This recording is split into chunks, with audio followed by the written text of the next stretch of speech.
Samantala, unang araw pa rin ng local absentee voting naging matagumpay at COMELEC hinikayat naman ang mga local absentee voters tulad ng mga guro, sundalo at miyembro ng media na bumoto at tuparin ang kanilang karapatan na pumili ng ating mga susunod na pinuno. Si Julius Desamburun sa detalye.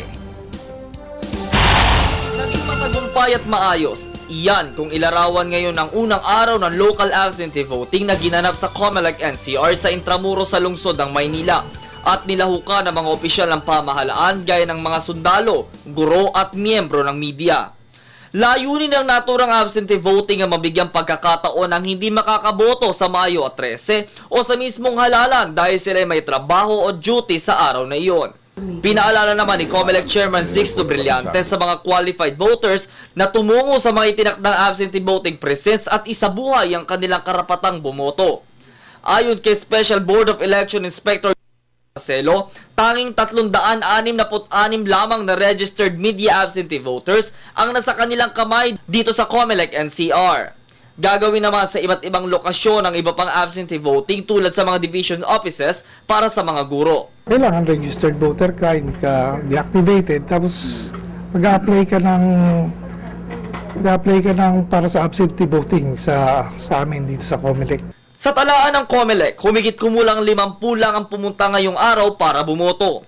Sa loob ng mismong voting precinct ay naroon ang 2 Board of Election Inspectors at 1 election supervisor.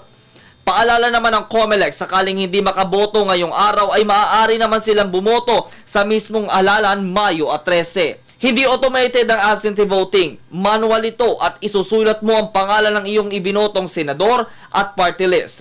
Ilalagay mo ito sa isang selyadong envelope na may kasamang pangalan, pirma at thumb mark ng botante. Magpakita ng valid para malaman namin kung siya mismo yung taong yun na nakasulat dun sa parang voters list namin.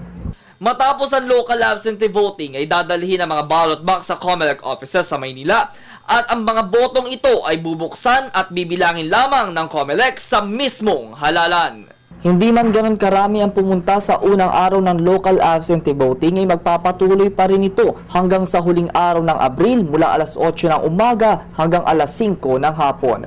Mula sa COMELEC at para sa Telebisyon ng Bayan, Julius Desamburun.